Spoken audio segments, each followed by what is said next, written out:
다음으로 해외 위조 상품 피해 예방을 위한 전략이라는 주제로 강의를 해주실 분입니다. 강연 들으시면서 궁금한 점 있으신 분들은 실시간 댓글창에 남겨주시기 바랍니다. 인탤런트 특허 법률 사무소의 유성원 대표 변리사님을 앞쪽으로 모시겠습니다. 박수로 환영해 주시기 바랍니다.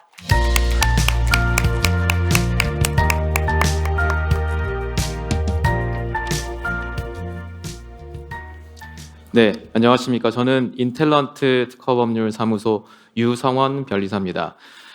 오늘 제가 해외 위조 상품 피해 예방을 위한 전략에 대해서 사례들을 중심으로 한번 말씀을 드리도록 하겠습니다. 네, 사실 그 위조 상품들은 전통적으로 이런 명품, 시계, 그다음에 신발 이런 것들이 사실 짝퉁 시장에서 유통되는 것들, 또 그것이 우리나라나 다른 해외로 수출되거나 수입되는 것들의 어떤 피해가 사실 대부분이었습니다. 그래서 이런 보시는 것처럼 명품백, 명품 시계, 심지어는 요즘에는 이제 운동 제품들, 골프채가 최근에 굉장히 이제 골프가 인기를 끌다 보니까 짝퉁 골프채들도 굉장히 많이 수입되고 유통이 되는 것 같습니다. 그런데 실제 이제는 위조 상품이라는 게 이런 소비 제품뿐만 아니라 일반 B2B 산업 부품이라든가 굉장히 이렇게 자동차 부품이라든가 휴대폰 이런 것들도 이제는 위조 제품들이 많이 나오고 있는 것 같습니다. 최근에 많이 소개되었던 몇 가지 사항들을 조금 소개를 드리면 짝퉁 스마트폰을 만들어서 유통을 했던 사건이었습니다. 실제 한국에 있는 AS 센터에 있는 이제 휴대폰 AS 수리를 하는 직원이 허위로 이제 수리 접수를 받아서 이제 교체용 액정을 이제 다수 확보를 하는 거죠. 그래서 이것을 액정 업자에게 전달을 하고, 이 액정 매입 업자는 중국으로부터 만들어진 위조 라벨을 수입을 해서 거기다가 이제 라벨을 붙입니다. 그리고 또 다른 부품 판매 업자는 짝퉁 부품들을 이제 반입을 해가지고 실제로 정품 액정에다가 나머지 짝퉁 부품들을 조립을 해서 마치 이게 실제로 우리나라 대기업에서 만들어진 스마트폰인 것처럼 유통을 시키고, 또 심지어는 이것을 해외까지 유통시켰던 그런 사례들이 있습니다. 또 K브랜드 짝퉁 자동차 부품 위반 사건도 있었는데요. 이것은 한국과 중국 업체가 같이 공조를 해서 브레이크 패드하고 완충기를 서로 나눠서 생산을 하고, 중국 업체는 이제 중동 지역에서 요구하는 이제 한국 제품을 이제 요구를 하니까 중국 업체는 이것을 만들어서 부산항을 거쳐서 마치 이게 한국에서 수입이 된 것처럼 서류와 이런 외형들을 꾸미고요. 한국 업체는 그 짝퉁 제품을 역시 마찬가지로 부산항을 통해서 중동에 수출을 하는 겁니다. 근데 이런 업체들의 특징이 뭐냐면 외국의 상표권을 미리 확보해 놓는 겁니다. 그러니까 제3세계 국가들의 우리 기업들이 상표권 확보나 이런 것들이 미치지 못하는 국가들, 이런 국가들의 상표권을 갖다가 먼저 선점을 해서 중동 어떤 지역 국가에서는 이들이 이제 상표권자가 되는 거죠. 그래서 나는 정당한 상표권을 갖고 이 브랜드를 가지고 정당하게 정품을 유통한다라고 하는 외형을 만들어서 유통을 한 사건입니다. 네, 또 그 다음은 이 중국과 한국의 이제 SNS 소비 위탁 판매 업자가 결탁된 사건입니다. 이 사건 같은 경우는 요즘에 아까도 김혜리 변리사님이 소개해 주신 것처럼 온라인 상에서의 이 짝퉁 위조 제품들이 많이 유통되고 있습니다. 특히 우리 인플루언서들, 그다음에 왕홍이라고 하는 이런 소매상들이 SNS를 통해서 이제 위탁 판매를 많이 하거든요. 그래서 한 이제 밀수입 업자가, 짝퉁을 밀수입하는 업자가 중국으로부터 제품을 이제 수입을 하고, 또 그다음에 상표나 이런 위조된 라벨들을 갖다가 이제 별도로 수입을 해오는 겁니다. 그래서 이것을 부착을 시킨 상태에서 내부에 있는 어떤 SNS, 폐쇄 SNS 커뮤니티, 카페 같은 것들을 개설을 해서 이제 인플루언서들을 모집을 하는 겁니다. 인플루언서들은 이게 짝퉁 제품인지 아니면 진품인지 사실은 뭐 관심은 크게 없고 어쨌든 판매하는 수량에 대해서 뭐 10%에서부터 30%까지의 판매 말하자면 인센티브를 받으니까 열심히 SNS에서 공동구매 뭐 그다음에 뭐 특판 뭐 마지막 기회입니다 이렇게 해서 이제 판매를 하는 거죠. 그래서 주문을 해서 사람들은 그 SNS를 보고 인플루언서가 판매하는 제품을 보고 이게 정품인 줄 알고 주문을 했는데 실제 배송은 짝퉁 업체 창고로부터 위조 위탁 그 위조 제품들이 이제 발송이 되는 그런 형태의 구조의 이런 위탁 말하자면 위조 제품의 위탁 판매 사건들이 일어나고 있습니다.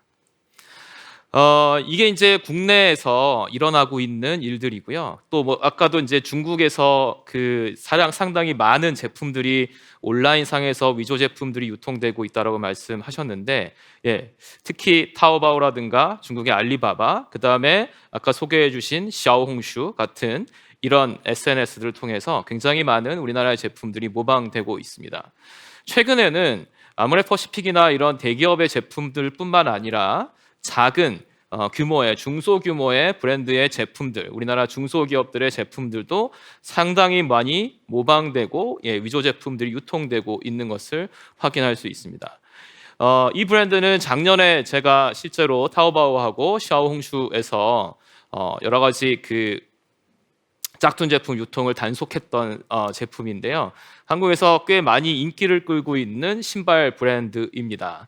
근데 이 회사가 아직 중국에 상표권을 확보하지 않은 것을 확인을 하고 이 제품을 수입하던 한 수입업자가 중국에서 상표권을 이제 선점을 한 거죠. 그리고 중국에서 이 제품을 모방한 제품들을 직접 생산을 해서 마치 자기가 상표권자인 것처럼 타오바오와 샤오홍슈를 통해서 대량으로 유통하고 있습니다. 뭐 이것을 이제 발견하게 된 과정은 이제 중국에서 수입 의뢰가 오게 되면서 판매상으로부터 수입 의뢰가 오게 되면서 그러면 이제 상표권이 있는지 이제 수권 확인을 하기 위해서 상표 검색을 하는 과정에서 이제 발견이 됐던 것이죠. 이 제품은 최근에 제가 하고 있는 일인데 사건인데 이것은 유아용품입니다. 어린아이들의 이제 식기들, 특히 이제 중국은 이런 어떤 식품이라든가 유아들의 제품에 대한 안전성에 대한 여전히 불안이 많아서 한국 제품에 대한 선호도가 굉장히 높은 상황입니다. 그래서 이제 유아용 이런 스푼, 식기, 뭐 컵 이런 제품들이 이제 한국에서 인기를 끌고 있는 한 제품인데 대량으로 이렇게 샤오홍슈에서 지금 판매되고 있습니다. 근데 이 재미있는 것은 아까 이제 같은 유형입니다만 여기에 게재되어 있는 모든 사진들이 다 원래 한국 업체가 찍어놓은 정품 사진들이라는 것입니다. 그래서 이것만 딱 봐서는 우리가 이거를 판매하는 거를 한국에서 정품을 병행 수입, 그러니까 직접 수입을 해서 판매하는 말하자면 소위 말하는 보따리 장사인지 아니면 이게 위조품인지를 사실은 이 샤오홍슈라든가 타오바오 인터넷 사이트 상에서는 사실 확인하기가 굉장히 어려운 상황인 겁니다. 그래서 진짜 이들이 위조품을 만들고 있는 건지 아니면 정품을 유통하고 있는 건지를 실제로 주문을 해서 그 제품을 확인하고 이게 짝퉁이라는 것을 판별하지 않는 한 사실 타오바오라든가 샤오홍슈의 그 지재권 신고 플랫폼, 삼진아웃제도 아까 말씀하셨는데 링크를 삭제한다거나 판매자를 퇴출시킬 수 있는 조치를 하기가 굉장히 어려운 상황인 거죠.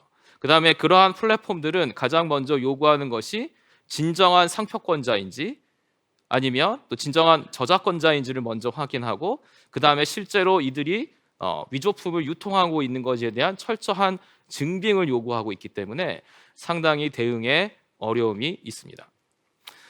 실제로 구매를 이제 해보면 진품과 가품이 보시는 것처럼 거의 차이가 없고 뒷부분에 로고가 이제 그 음각으로 새겨져 있는데 이게 없는 게 이제 가품인 게 확인이 되는 거죠. 근데 이거는 구매를 해야만 확인할 수 있는 그런 상황인 겁니다.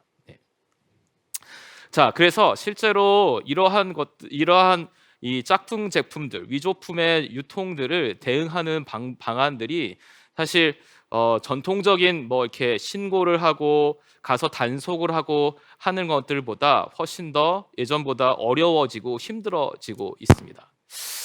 실제 제가 오프라인 상에서 대응했던 것과 온라인 상에서 대응했던 사례들을 한 가지씩 좀 설명을 드려보도록 하겠습니다.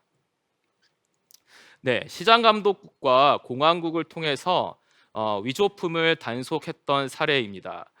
제품은 의료, 피부 미용 의료기기입니다. 여러분들 여성분들은 아마 많이 아실 것 같은데요. 하이프라고 진피를 갖다가 이제 초음파를 통해서 여기 시켜서 이렇게 리프팅하는 그런 기기인데요. 뭐 미국의 울세라 제품이 대표적이죠. 이 제품이 중국에서 대대적으로 이제 짝퉁들이 생산되고 유통되고 해서 우리나라뿐만 아니라 미국, 그다음에 유럽의 회사들에게 큰 피해를 안기고 있었습니다. 그래서 이제 먼저 이 모조품이 유통되고 있다. 특히 광저우 지역을 중심으로 해서 유통되고 있다라는 것을 이제 확인하기 위해서 먼저 이제 단속 업체를 통해서 이제 조사를 시작했습니다. 조사를 해서 이제 확인을 하게 된 거죠. 그래서 이거는 명백하게 모조품이다라고 하는 판정을 해서 이제 시장감독국과 공안국을 통해서 이제 신고를 하게 되었습니다.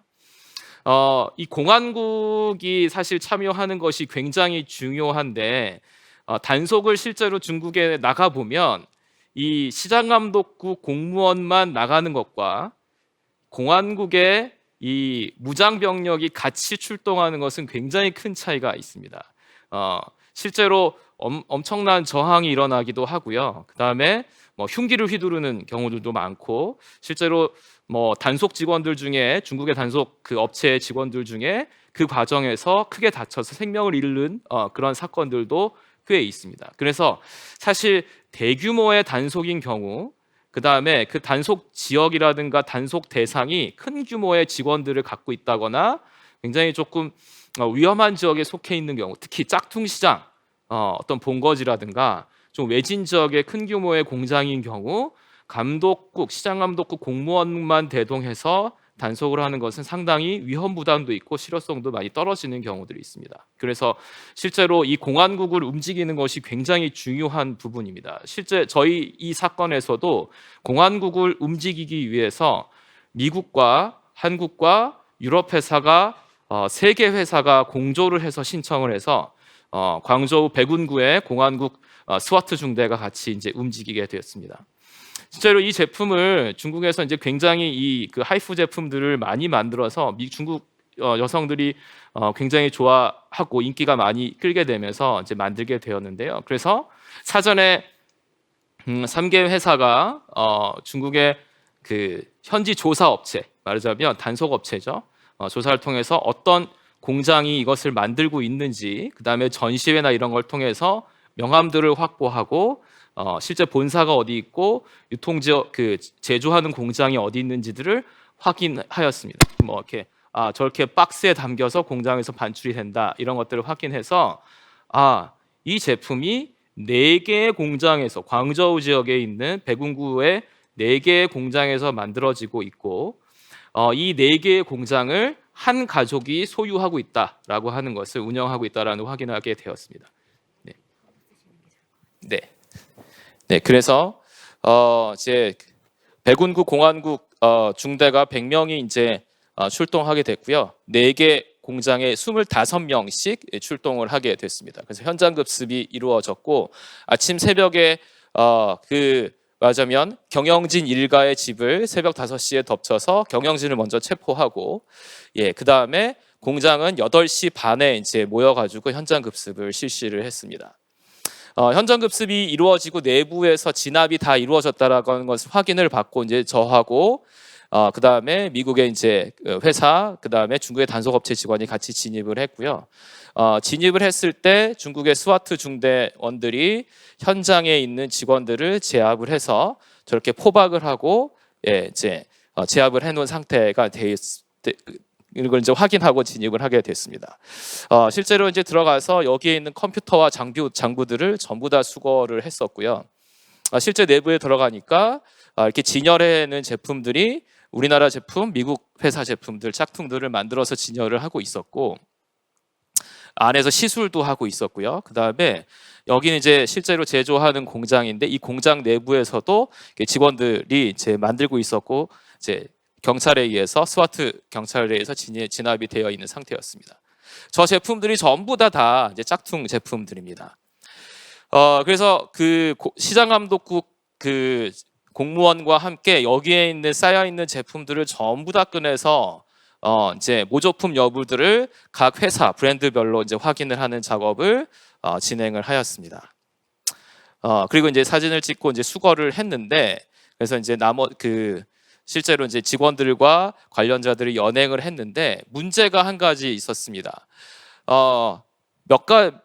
상당히 여러 제품들은 우리의 브랜드, 우리 제품의 브랜드를 그대로 부착을 해서 모방한 상표권의 견본대로 그대로 쓴 제품들이 있었는데, 어떤 제품들은 알파벳 한 글자만 바꾸거나 또는 약간의 로고를 바꾸거나 글씨체를 바꾸거나 한 제품들이, 상표가 붙어 있는 제품들이 있었어요. 그런데 중국 형법 213조 상표 침해죄에 의하면 동종 상품의 등록 상표와 동일한 상표를 사용하여 상황이 심각한 경우 저러한 이제 징역 또는 벌금을 병과한다라고 되어 있습니다.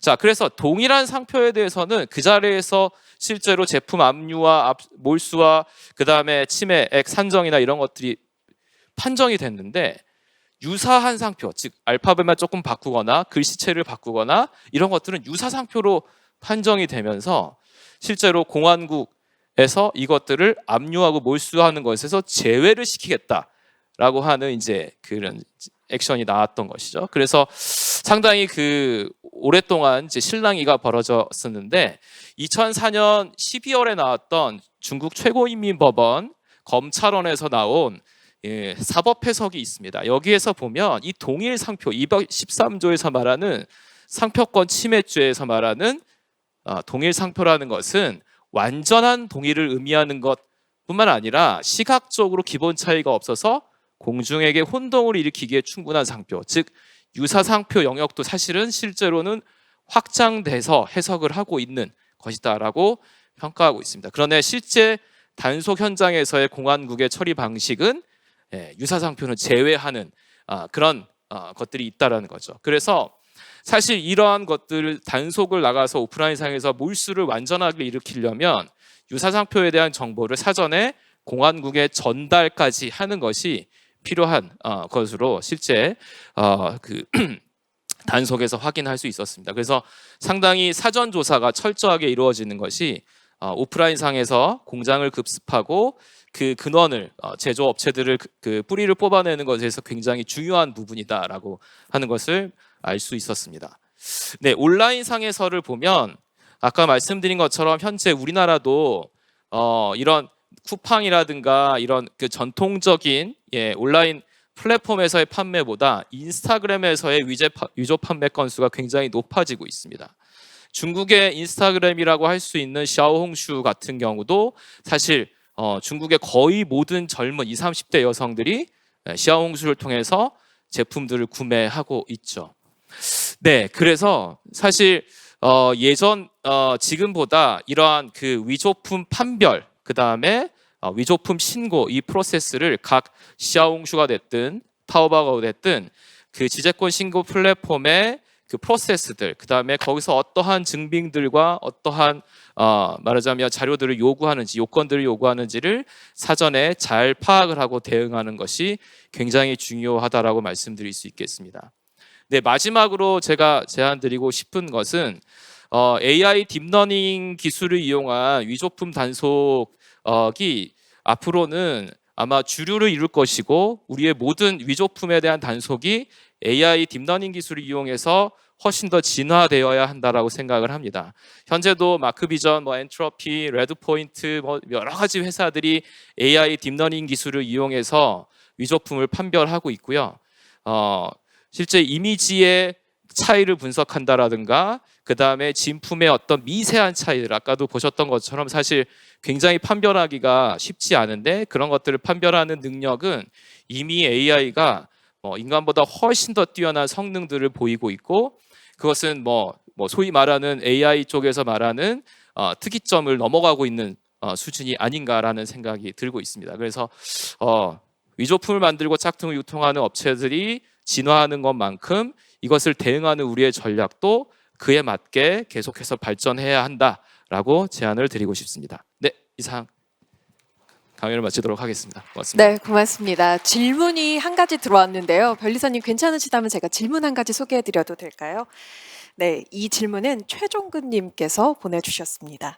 상대적으로 규모가 작은 기업들은 해외 위조 상품에 대한 피해 대응이 어려울 것 같습니다. 정부 차원에서 어떤 대응 또는 어떤 지원책이 가장 시급하다고 느껴지시는지 의견을 부탁드립니다. 네, 현재 특허청에서는 국제 지재권 분쟁 대응 컨설팅이라든가 이런 것들을 통해서 이러한 중소기업들의 피해들을 많이 지원하고 있는 것 같습니다. 아까도 말씀드린 것처럼 효과적인 모조품 대응을 위해서는 피해를 입은 소규모 업체들이 연대를 하고 같이 모여서 대응하는 것이 굉장히 필요한 것 같습니다. 이런 중국이나 베트남이라든가 이런 국가들 같은 경우는 그러한 성과들을 홍보하고 외부에 알리는 것들이 굉장히 또 중요한 부분이기 때문에 소규모의 어떤 사건들보다는 여러 기업들이 모여서 공동 대응하는 것에 훨씬 더 중국의 당국이 적극적으로 움직여주는 그런 모습을 보이거든요. 그래서 특허청에서 지식재산보호원에서 운영하시는 공동대응 협의체 이런 사업들을 더 적극적으로 활용하시고 또 특허청에서도 그러한 지원 사업들을 더욱더 더 많이 늘려주시면 더 효과적인 대응이 될 거라고 생각이 됩니다. 네, 고맙습니다. 유익한 강연과 또 질문에 대한 답변까지 수고해주신 유성원 변리사님께 여러분 큰 박수 부탁드립니다. 네, 해외 위조 상품 피해 예방을 위한 전략에 대해서 알아봤습니다.